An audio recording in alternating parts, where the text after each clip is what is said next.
Assalamualaikum pemirsa TV UPI, selamat siang dan selamat beraktivitas. Kembali lagi bersama saya, Gaby Miranda, di acara edukatif kita, UPI Riset.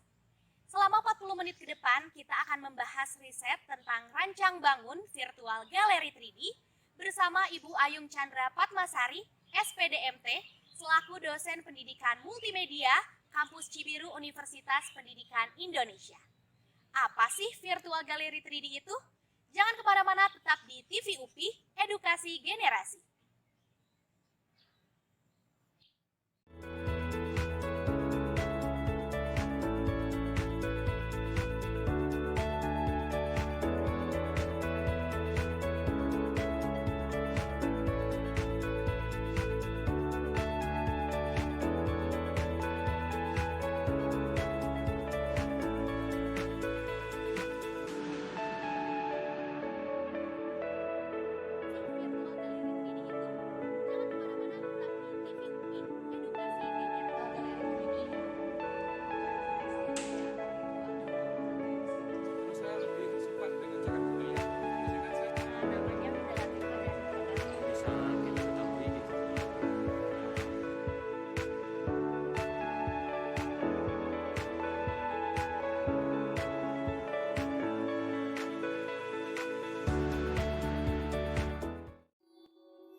Universitas Pendidikan Indonesia, terutama kampus Cibiru seyogyanya selalu mengembangkan kualitas penelitian, menggabungkan perkembangan teknologi yang menjadi tren era revolusi industri 4.0.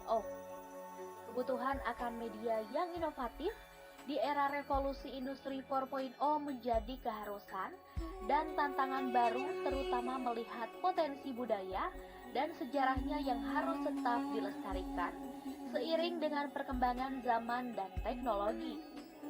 Pembelajaran sejarah Candi Hindu-Buddha pada dasarnya merupakan pembelajaran yang sangat menarik dan wajib diketahui oleh semua orang, baik anak-anak, remaja maupun masyarakat umum.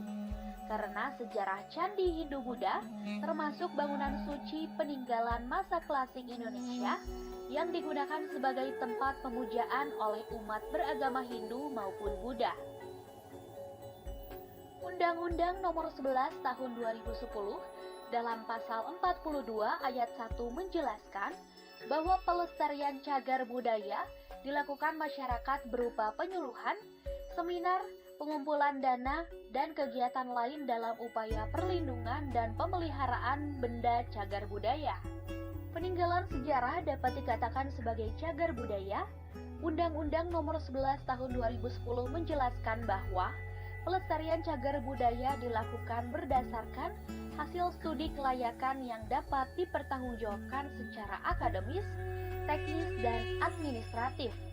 Jadi, dapat dikatakan produk teknologi sangat dibutuhkan saat ini, tidak hanya menjawab tantangan revolusi industri 4.0, melainkan menjadi pengembangan wawasan sejarah agar bisa terwujud dan divisualisasikan menjadi variasi yang lebih inovatif. Penggunaan virtual gallery 3D menggabungkan foto panorama dapat menjadi salah satu cara untuk meningkatkan kenyamanan dalam proses interaksi antara manusia dengan mesin.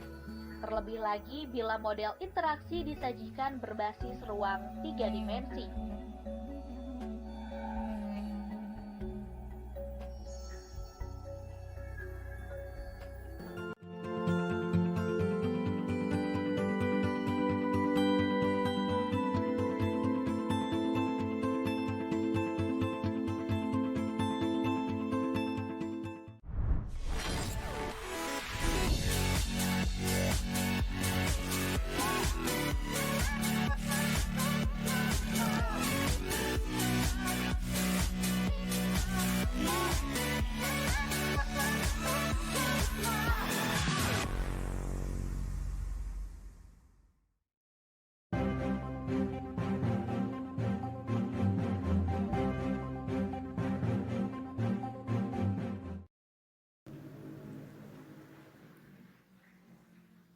Kembali lagi di acara UPI Riset Dan sekarang saya sudah bersama dengan Ibu Ayung Chandra Patmasari, SPDMT, selaku riset dari Rancang Bangun Virtual Galeri 3D. Selamat siang Ibu. Selamat siang. Ibu, bagaimana kabarnya hari ini? Alhamdulillah baik. Ya Bu ya, senang sekali karena kita dari program UPI Riset bisa datang ke ini khususnya kampus Cibiru Universitas Pendidikan Indonesia ya Bu ya.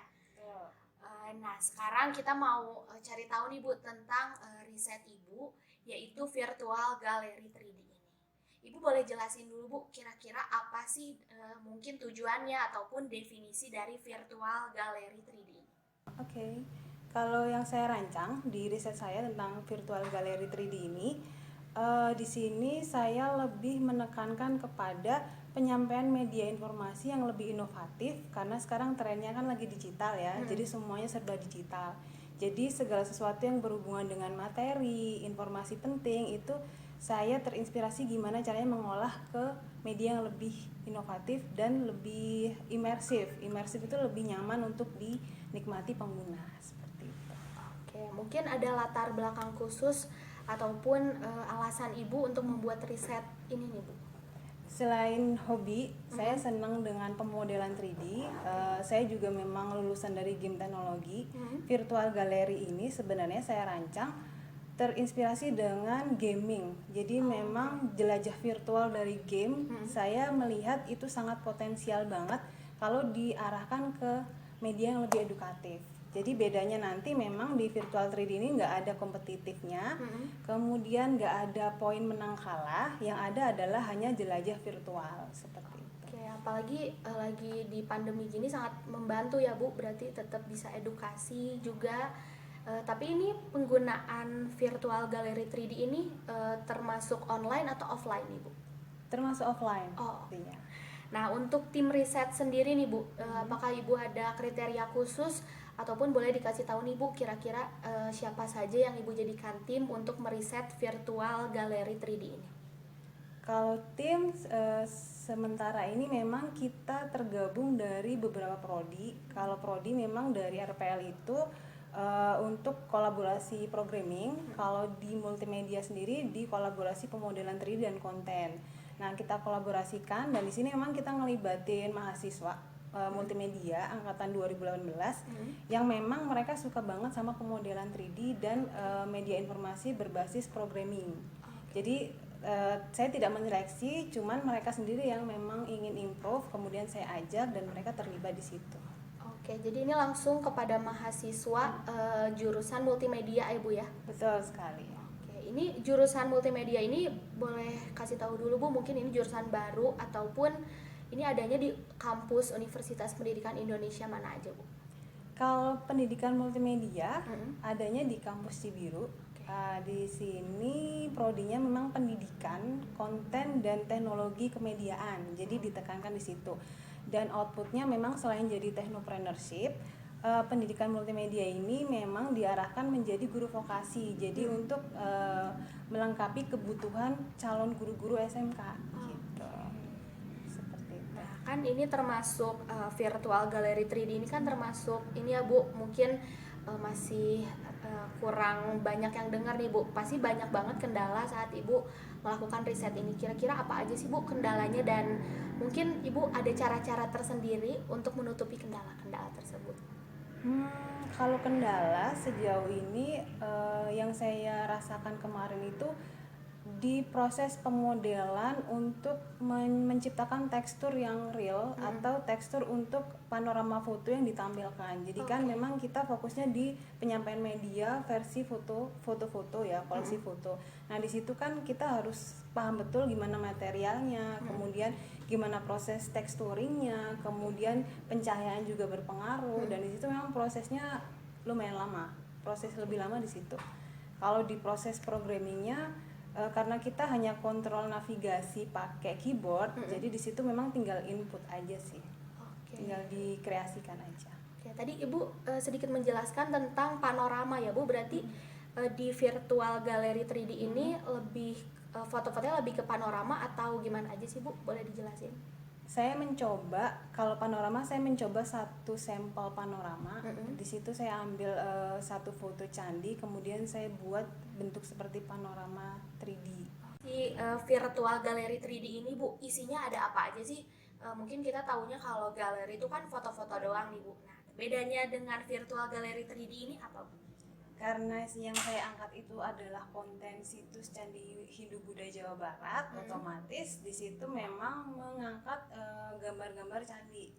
Jadi candi-candi yang skopnya itu sementara ini hanya Jawa Barat. Untuk sampel uji coba, kalau dirasa itu sudah berhasil dan tidak ada bug atau memang sudah aman, saya pengen memperluas lagi ke media yang lain seperti itu. Jadi candi ini hanya konten yang saya coba aja sih, apakah ini berhasil atau tidak. Oke nih Bu, kira-kira kan kalau tentang virtual galeri 3D ini kan pasti perlu banget tentang programming nih Bu. Nah, apa aja sih spek-spek khusus yang masih Ibu butuhin? Kalau di proses perancangan memang ada dua. Pertama itu pemodelan, kedua itu fokus di programming. Kalau pemodelan itu kita itu sudah berpikir gimana caranya menciptakan sebuah benda atau sebuah media yang sesuai dengan keinginan secara 3D. Dan itu kemarin memang bisa difasilitasi Blender kalau yang gratis, Unity 3D, kalau yang berbayar 3ds Maya mungkin dan lain sebagainya. Nah, kemudian kalau di programmingnya memang di running di Unity 3D. Bahasa programmingnya juga memang menggunakan sysap untuk controlling navigasinya untuk output terakhirnya. Oke, berarti banyak ya Bu ya spek-spek yang emang harus diperhatikan. Ya, betul sekali. Kan ini tentang candi Hindu dan juga Buddha, tapi lebih spesifik di Jawa Barat ya Bu. Memangnya sebenarnya ada berapa sih Bu kira-kira candi Hindu dan juga Buddha yang Ibu perlihatkan dari Jawa Barat ini? Untuk sampel awal, karena fokusnya itu adalah di pemodelan dan di navigasi media, itu memang saya ambil 9 candi, dan itu memang saya serahkan kepada tim ahli. Jadi memang sudah ada ahlinya nih yang sejarah ya. Kalau saya udah fokusnya gimana media ini sesuai dengan keinginan mereka yang paham dengan sejarah. Jadi foto kemudian deskripsinya seperti apa itu memang sudah saya serahkan ke tim ahli. Oke, tapi untuk para mahasiswa nih Bu, khususnya mahasiswa multimedia, gimana sih Bu mereka apakah sangat tertarik ataupun ada yang mungkin lagi nggak ikutan dulu nih Bu untuk riset yang satu ini? Kalau dari riset saya, memang riset ini berangkatnya itu adalah keinginan mahasiswa itu harus tertarik dulu, dan saya tidak memaksa. Jadi kebetulan memang kita ada forum riset dan di situ memang hanya mahasiswa yang benar-benar konsen. Tapi yang enggak juga nggak apa-apa, karena di prodi multimedia itu konsentrasinya ada 3. Pertama itu adalah KBK Design, kemudian kedua itu digital media, ketiga itu adalah programming. Jadi yang di digital media berarti memang mereka konsen dan tertarik di kemediaan di versi digital. Tapi kalau KBK programming dia lebih expert nanti outputnya di programmingnya. Untuk pemodelannya bisa jadi mereka switch dengan KBK design atau gabung dengan digital media. Berarti dibalikin lagi ya Bu ya sebenarnya ke mahasiswanya apakah tertarik untuk mengikuti ini apa enggak? Ya, betul sekali. Nah, tapi kalau outputnya sendiri nih Bu dari riset virtual galeri 3D ini apa sih Bu? Mungkin untuk hanya sebagai konsumsi mahasiswa ataupun untuk dijual atau ada hal lain nih Bu? Sejauh ini karena rancang bangun dan saya memang profesinya dosen, saya senang sekali untuk mengembangkan itu riset. Tapi terlepas dari mahasiswa tersebut ya, kalau mahasiswa di tim riset atau mahasiswa lain itu terinspirasi untuk menjual konten atau produk serupa, itu nggak masalah. Jadi memang itu kembali lagi ke mahasiswanya. Tapi kalau saya memang saya pengen ngembangkan lagi lebih luas dan lebih dalam lagi terkait kemediaan seperti itu. Oke, berarti saat ini cukup untuk sekedar riset dan juga edukasi untuk para mahasiswa ya Bu? Betul sekali. Nah, kira-kira kapan sih Bu kita udah bisa menggunakan ataupun melihat si virtual galeri 3D ini? Ya, bisa diuji. Kemarin kita sudah mencoba di 50 responden mahasiswa. Kebetulan memang ada mata kuliah interaksi manusia komputer ya. Kemudian saya coba di usability testing. Jadi kemudahan pengguna, kemudian performance-nya kayak gimana. Di situ pakai skala Likert. Kemudian mahasiswa di situ akan menguji, saya tes mereka coba cari bugnya. Kalau kalian bisa dapat bug atau dapat trouble dari media ini, berarti nilai kalian bisa saya tambah poinnya. Akhirnya mereka termotivasi di situ. Mereka cari, akhirnya saya menemukan beberapa gitu. Ketika dicek, oh ternyata performance dari komputer tersebut yang bermasalah atau memang di bawah dari standar yang dibutuhkan, seperti itu. Jadi mereka termotivasinya poin-poin dinilai, kemudian pengalaman di checklist usability testing. Oke, jadi mahasiswanya juga semakin ini ya Bu, menggebu-gebu untuk melakukan virtual gallery 3D ini. Ya, mau uji coba seperti itu. Sejauh ini memang sudah bisa digunakan, tapi memang saya termotivasi untuk pengembangan lebih dalam sih. Jadi kalau sekarang by desktop dan bentuknya immersive 3D, saya kepengen ke mobile-nya, kemudian ke desktop virtual reality-nya, kemudian lebih ke yang lebih ringan lagi gitu, dan itu masih proses juga sih.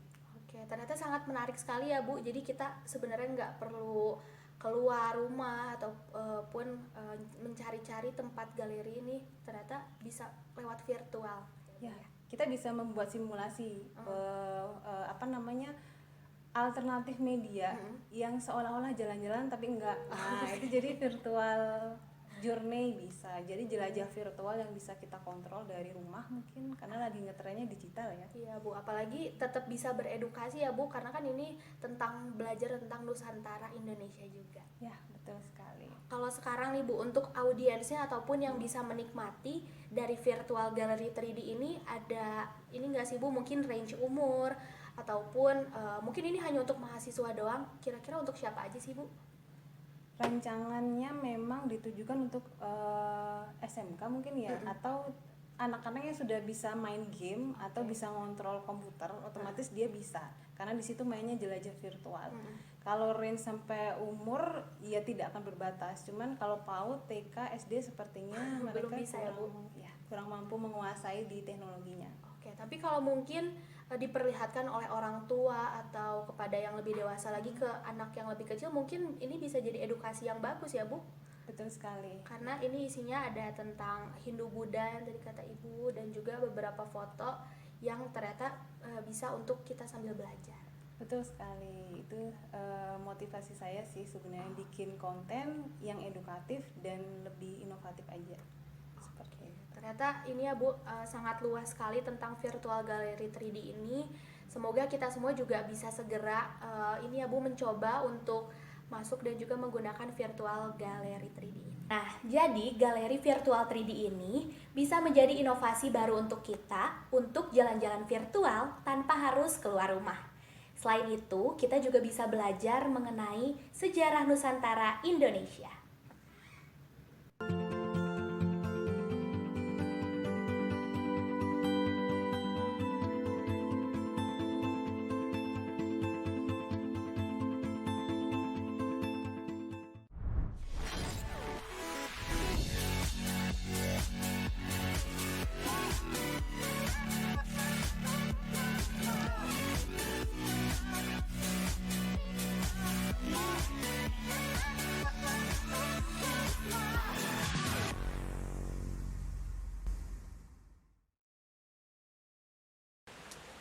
Di Jawa Barat kan di Hindu Buddha pernah ngedengar. Enggak. Kurang tahu ya kalau untuk di Jawa Barat. Pengen Tertarik sih. karena saya sendiri itu kan dari orang pendidikan, terus saya lebih suka dengan cagar budaya. Biasanya kan saya suka pergi ke museum-museum tuh, seperti museum-museum yang ada di Jawa Barat, kayak di Museum Pendidikan Nasional, terus di Museum Perjuangan, Monumen Perjuangan, terus Museum Geologi juga saya pernah. Jadi saya itu termasuk orang yang suka cagar budaya dan juga kebudayaan di Indonesia. Kalau saya sih tertarik dua-duanya ya. Datang langsung sih. Datang langsung. Jadi tertarik dua-duanya, seperti ada beberapa museum kan ada juga yang museum virtual. Kadang saya juga suka ke websitenya yang bisa diakses melalui virtual. Itu saya bisa masuk dengan pengalaman yang berbeda, dan juga kadang kalau tempatnya emang bisa dicapai dengan akses yang baik, itu saya bisa langsung ke tempatnya. Nah Nah itu bagus juga sih. Bagus sih karena bisa kita ketahui gitu buat bisa tahu gitu dalam semua keadaan. Misal kayak sekarang sedang adanya COVID gitu kan, dengan melalui melihat virtual 3 dimensi tadi kita bisa tahu tanpa harus datang ke tempatnya, jadi menambah wawasan juga. Ya kan karena kan sekarang kondisinya kan lagi covid kayak gini ya. Ya bagus sih jadinya nggak usah datang langsung. Terus kita bisa belajar juga tanpa kita datang langsung, dan kita kan kalau virtual kan kayak lebih nyata gitu ya katanya. Ya boleh sih, bagus. Bagusnya itu yang pertama itu buat anak-anak ya, buat anak-anak sekolah, karena virtual 3 dimensi itu bisa jadi media pembelajaran yang terbaru. Karena media pembelajaran sekarang kan, apalagi dalam masa pandemi sekarang itu kan, anak-anak lebih pengen ke apa ya, kayak dalam pengalaman langsung gitu. Pengalaman langsung di sini kan tidak hanya langsung ke sananya, tapi juga karena adanya museum virtual ini, jadi dia tidak langsung datang ke tempat, tapi bisa langsung merasakan suasana di candi tersebut atau di kayak cagar budaya tersebut, seperti itu. Jadi bisa menambah pengalaman siswanya, bisa menambah pengetahuan juga, dan juga yang penting itu bisa memberikan pengalaman baru bagi siswa dengan suasana pembelajaran yang berbeda, seperti itu.